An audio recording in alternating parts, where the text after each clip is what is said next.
ये लो। और ये ना मैं आखिरी बार दे रही हूँ, आगे से अगर कपड़े धोते हुए मुझे तुम्हारी पैंट में पैसे मिल गए ना तो आगे से नहीं दूंगी, समझे? मेरी पैंट में पैसे? तो क्या मैं पहनती हूँ तुम्हारी पैंट? और ये ना आखिरी बार है।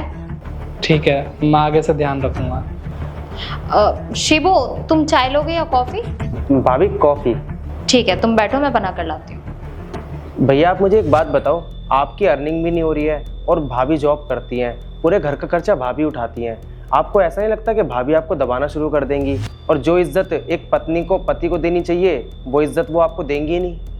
अरे नहीं भाई, ऐसी कोई बात नहीं है। तुझे पता है, जो हमने काम स्टार्ट किया है ना, इसके लिए श्रेया ने ही मुझे मोटिवेट किया था, वरना मैं तो अब तक जॉब ही कर रहा होता।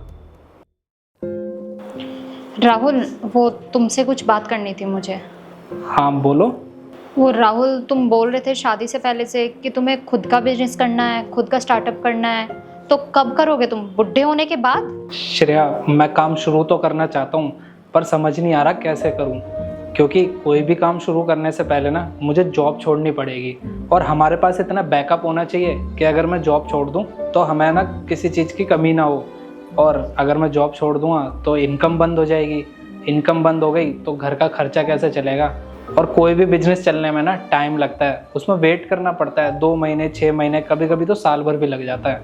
बस इतनी सी बात? मैं हूं ना, तुम जॉब छोड़ दो, मैं जॉब करूंगी और मेरी जॉब करने से हमारे घर के खर्चे इजीली मैनेज हो जाएंगे और फिर तुम ना अपने बिजनेस में ध्यान लगाना।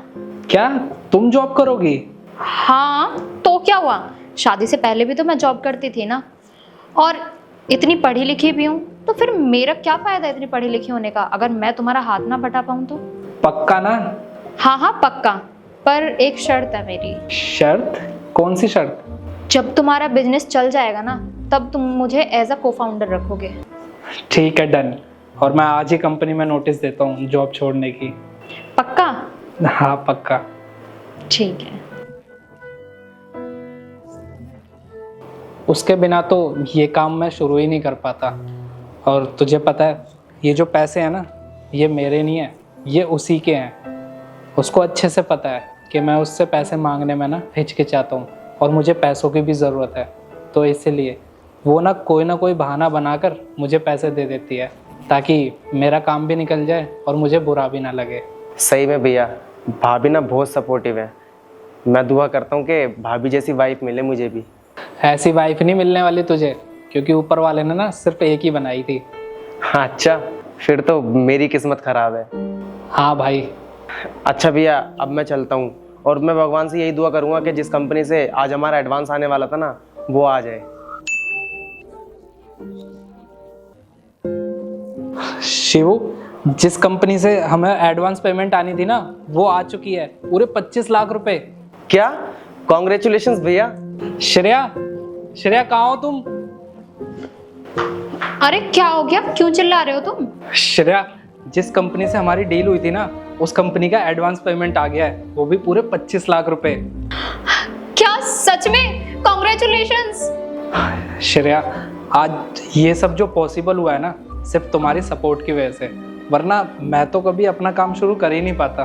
तुम्हारा सपना था ना अपना खुद का कुछ बड़ा काम करना, खुद का बिजनेस करना, और अब देखो तुम्हारा सपना सच हो गया। और वैसे भी तुम्हारा सपना मेरा भी तो सपना है ना। Thank you so much. Thank you कुछ नहीं, तुम्हें अपना प्रॉमिस तो याद है ना?